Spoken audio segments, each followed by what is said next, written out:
Hello students, हमने last time अपना electrochemistry का नर्न्स्ट इक्वेशन वाला टॉपिक पढ़ा था। आज हम पढ़ेंगे कि इक्विलिब्रियम कांस्टेंट जो है उसमें और ईएमएफ ऑफ सेल में क्या रिलेशनशिप है with the help of Nernst equation. मतलब हम इक्विलिब्रियम कांस्टेंट को स्टडी करेंगे फ्रॉम नर्न्स्ट इक्वेशन।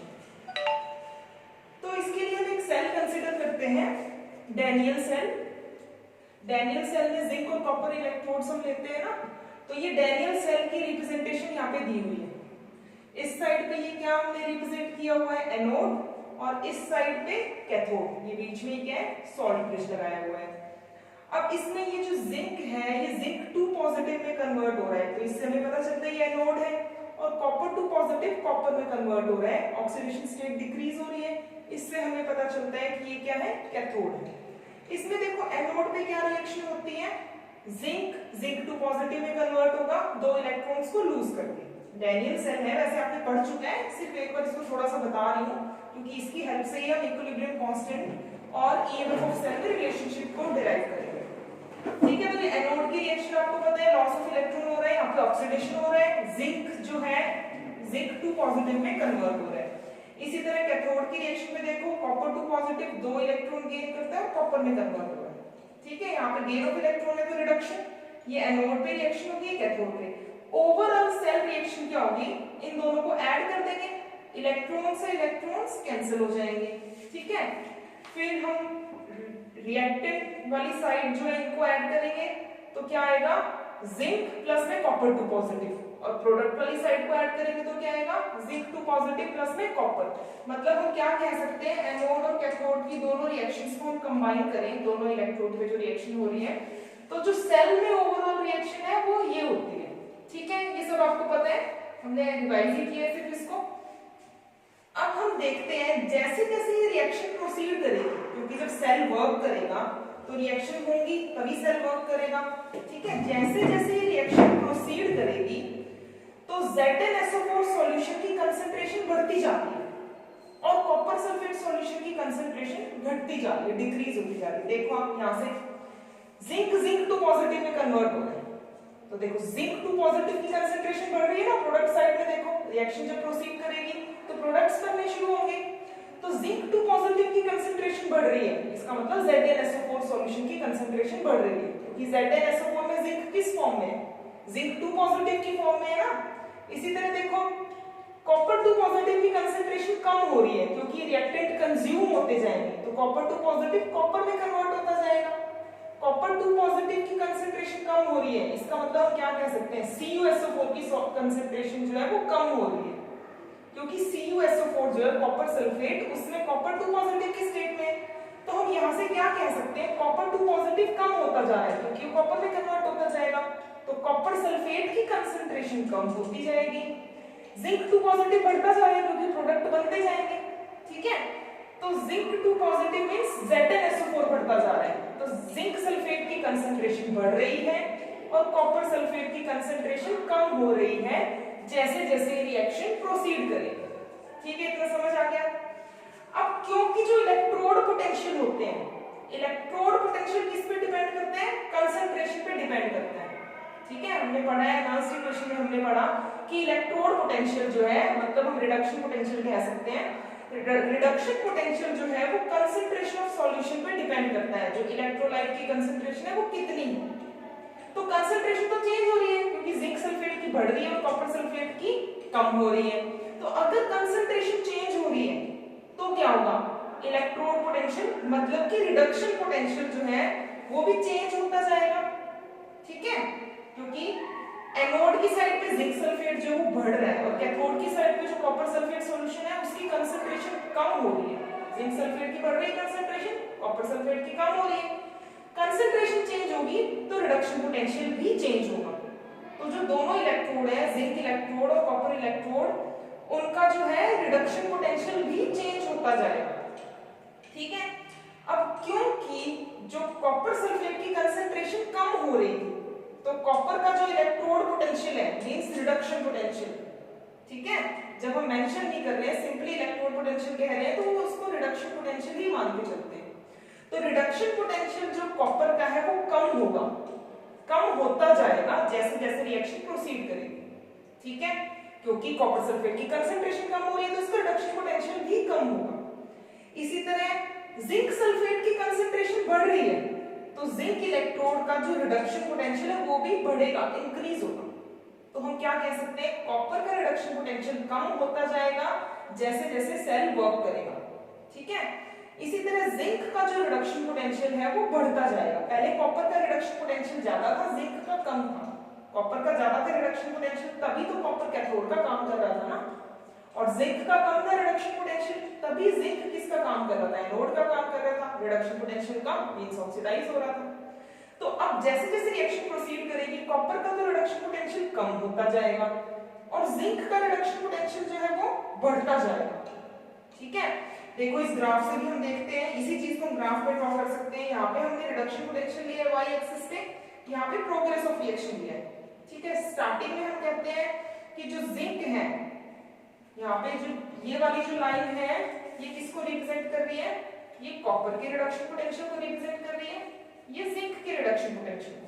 कॉपर का रिडक्शन पोटेंशियल इधर है, जिंक का रिडक्शन पोटेंशियल। ठीक है, तो कॉपर का रिडक्शन पोटेंशियल ज्यादा था, जिंक का कम था। जैसे जैसे रिएक्शन प्रोसीड करेगी कॉपर का रिडक्शन पोटेंशियल क्या होगा, कम होता जाएगा। देखो कम हो रहा है जैसे जैसे रिएक्शन प्रोसीड करेगी, मैंने बताया। इसी तरह जैसे जैसे रिएक्शन प्रोसीड करेगी जिंक का रिडक्शन पोटेंशियल बढ़ता जाएगा। अब एक साइड से रिडक्शन पोटेंशियल कम हो रहा है, एक साइड से बढ़ रहा है, तो एक स्टेज ऐसी आएगी जब दोनों का रिडक्शन पोटेंशियल सेम हो जाएगा। एक डिक्रीज है, एक इंक्रीज है, किसी ना किसी पॉइंट पे तो दोनों का रिडक्शन पोटेंशियल सेम होगा ना। ठीक है, तो कॉपर का रिडक्शन पोटेंशियल डिक्रीज करते हुए यहां तक पहुंच गया, इतना डिक्रीज हो गया। इसी तरह जिंक का रिडक्शन पोटेंशियल इंक्रीज करते हुए यहां तक पहुंच गया। इस पॉइंट पे जाके दोनों का रिडक्शन पोटेंशियल सेम हो गया, दोनों के रिडक्शन पोटेंशियल की वैल्यू सेम आ गई। ठीक है, तो इसी पॉइंट को हम बोलते हैं इक्विलिब्रियम पॉइंट। अब जब दोनों का रिडक्शन पोटेंशियल ही सेम हो गया, जिस स्टेज पे दोनों का रिडक्शन पोटेंशियल सेम हो जाता है वहां पे ईएमएफ ऑफ सेल जीरो हो जाएगा, क्योंकि ईएमएफ होता क्या है, कैथोड का रिडक्शन पोटेंशियल माइनस में एनोड का रिडक्शन पोटेंशियल। अब दोनों का जब रिडक्शन पोटेंशियल की वैल्यू ही सेम हो जाएगी तो उस पॉइंट पे क्या होगा, दोनों का डिफरेंस जीरो आएगा रिडक्शन पोटेंशियल का। तो हम क्या कह सकते हैं, उस पॉइंट पे उनका ईएमएफ जीरो आएगा। तो इसका क्या मतलब हो गया कि जब इक्विलिब्रियम पॉइंट पहुंचता है उस टाइम पे सेल का ईएमएफ जो है वो जीरो हो जाता है। जब सेल का ईएमएफ जीरो हो जाएगा इसका मतलब सेल में से हम कोई करंट नहीं ड्रॉ कर सकते, तो सेल जो है वो वर्क करना स्टॉप कर देगा। ठीक है, तो इस कंडीशन में जो सेल रिएक्शन है हम कहेंगे कि उसने इक्विलिब्रियम अटेन कर लिया है। इक्विलिब्रियम पे ईएमएफ जीरो हो जाएगा, सेल में से कोई करंट नहीं ड्रॉ कर सकते, तो सेल जो है वो काम ही नहीं करेगा। ठीक है, सेल विल स्टॉप वर्किंग। और इन कंडीशंस में हम कहते हैं जो सेल रिएक्शन है, ये वाली जो सेल रिएक्शन है इसने इक्विलिब्रियम अटेन कर लिया है। ठीक है, इस टाइम पे सेल रिएक्शन ने इक्विलिब्रियम अटेन कर लिया, तो उस टाइम पे हम सेल रिएक्शन को ऐसे डबल एरो से दिखा सकते हैं। ठीक है, तो सिंपली सेल रिएक्शन दिखाई थी, जब इक्विलिब्रियम अटेन कर लेगा ये तो उस टाइम पे सेल रिएक्शन को हम इस तरह से दिखाएंगे। ठीक है, तो इस टाइम पे सेल रिएक्शन ने क्या कर दिया है, इक्विलिब्रियम अटेन कर लिया है जब इसका ईएमएफ जीरो हो गया। तो इक्विलिब्रियम के टाइम पे जो जिंक की कंसंट्रेशन होगी, कंसंट्रेशन को हम स्क्वायर ब्रैकेट से रिप्रेजेंट करते हैं। जिंक 2 पॉजिटिव आयन की जो कंसंट्रेशन होगी उसको हम लिख सकते हैं, जिंक की कंसंट्रेशन जो स्क्वायर ब्रैकेट है उसके पैर में हमने लिख दिया इक्विलिब्रियम, इस तरह से रिप्रेजेंट कर सकते हैं। इसी तरह कॉपर 2 पॉजिटिव आयन की जो कंसंट्रेशन होगी इक्विलिब्रियम के टाइम पे उसको हम इस तरह से रिप्रेजेंट करेंगे, कॉपर 2 पॉजिटिव इक्विलिब्रियम। ये सिर्फ रिप्रेजेंट करने का मेथड। ये इक्विलिब्रियम कंसंट्रेशन है जिंक 2 पॉजिटिव आयन की, ये इक्विलिब्रियम कंसंट्रेशन है कॉपर 2 पॉजिटिव आयन। जिस टाइम पे सेल रिएक्शन ने इक्विलिब्रियम अटेन कर लिया है वो कैसे पता लगेगा, जब ईएमएफ जीरो हो जाए। अब हम क्या है इस सेल रिएक्शन पे at the time of equilibrium Nernst equation apply करते हैं। अब नर्न्स इक्वेशन आपको ध्यान होगी, हमने लास्ट टाइम स्टडी की थी। नर्न्स इक्वेशन क्या होती है, EMF of cell at any concentration, जिस टाइम पे कंसंट्रेशन 1 मोलर नहीं है। ठीक है, उसको हम ई सेल रिप्रेजेंट करते हैं, is equal to E not cell. ये क्या स्टैंडर्ड ईएमएफ है जिस टाइम पे कंसंट्रेशन जो होती है इलेक्ट्रोलाइट की 1 मोलर होती है। ठीक है, तो E cell is equal to E not cell minus में RT by NF, natural log of zinc 2 positive ion की कंसंट्रेशन जो प्रोडक्ट साइड में है, डिवाइड में कॉपर 2 पॉजिटिव आयन की कंसंट्रेशन जो रिएक्टेंट साइड में है। हम यहाँ कॉपर और जिंक की कंसंट्रेशन नहीं लेंगे क्योंकि सॉलिड स्टेट में जो कंसंट्रेशन होती है इनकी वो 1 होती है, तो यहाँ पे अगर लिखें तब भी उसकी वैल्यू 1 1 पुट करनी पड़ेगी। ठीक है, तो ये हमने नर्व्स इक्वेशन अप्लाई कर दी। उसके बाद हमने अभी देखा था इक्विलिब्रियम पे क्या होगा, ई सेल 0 हो जाएगा। ठीक है, क्योंकि जो जिंक का रिडक्शन पोटेंशियल और कॉपर का रिडक्शन पोटेंशियल इक्वल हो चुका है और ईएमएफ क्या होता है, दोनों के रिडक्शन पोटेंशियल का डिफरेंस ही होता है।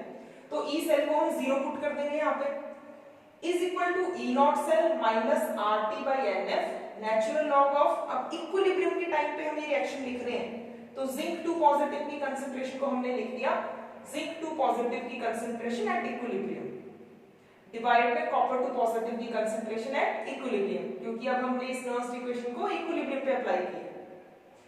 ठीक है, अब ई सेल तो 0 है ही, is equal to E not cell minus R T by N F और नेचुरल लॉग ऑफ ये जो पूरी क्वांटिटी है concentration of zinc 2 positive at equilibrium divide bye concentration of copper 2 positive at equilibrium, ये किसके इक्वल है, Kc, मतलब equilibrium constant के इक्वल है। C किस लिए रिप्रेजेंट कर रहे हैं, क्योंकि कंसंट्रेशन टर्म्स ली हुई है इधर की, क्योंकि गैस होता अगर तो हम पार्शियल प्रेशर लेते हैं गैसेस का तो हम Kp रिप्रेजेंट करते हैं। ठीक है, तो ये Kc क्या है, इक्विलिब्रियम कांस्टेंट है। तो इक्विलिब्रियम पे जो प्रोडक्ट की कंसंट्रेशन होती है डिवाइड में जो रिएक्टेंट की कंसंट्रेशन होती है उसी को हम इक्विलिब्रियम कांस्टेंट कहते हैं। तो हमने इसको क्या लिख दिया, Kc लिख दिया। ठीक है, अब क्या है, हम इन दोनों इस टर्म को इस साइड पे ले जाएं तो इसका माइनस साइन खत्म हो जाएगा, बस इसको मैथमेटिकली सॉल्व ही करना है। तो E नॉट सेल किसके इक्वल आ जाएगा, RT by NF natural log of Kc। ठीक है, अब हम क्या करें, नेचुरल लॉग को लॉग बेस 10 में कन्वर्ट करते हैं।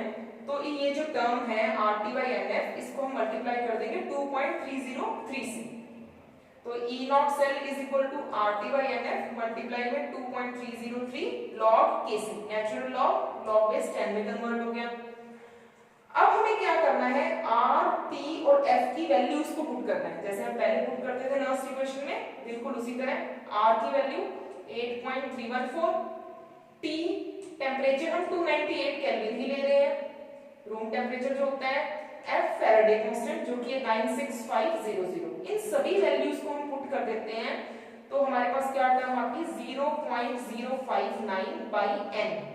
n यहाँ पे आपको याद होगा number of electrons involved in the cell reaction, जो कि डेनियल सेल के केस में 2 है। यहाँ पे जनरल इक्वेशन डिराइव कर रहे हैं इसलिए n ही रहने देंगे। तो हमारे पास E नॉट सेल आ जाएगा, E naught cell is equal to 0.059 by n log Kc। ये हमने कितने टेम्परेचर पे लिया है, 298 केल्विन, क्योंकि टेम्परेचर की वैल्यू 298 केल्विन पुट करते हैं हम तभी ये वैल्यू आती है। ठीक है, तो E naught cell is equal to 0.059 by n log Kc। अब ये इक्विलिब्रियम कांस्टेंट और स्टैंडर्ड ईएमएफ ऑफ सेल उसके बीच में जो है ये रिलेशनशिप आ गया, ये स्टैंडर्ड ईएमएफ ऑफ सेल है और ये क्या है हमारे पास, इक्विलिब्रियम कांस्टेंट। ठीक है, तो यही हमें आज स्टडी करना था कि इक्विलिब्रियम कांस्टेंट और ईएमएफ ऑफ सेल के बीच में क्या रिलेशनशिप होता है, इसको हमने नर्व्स इक्वेशन की हेल्प से डिराइव किया है।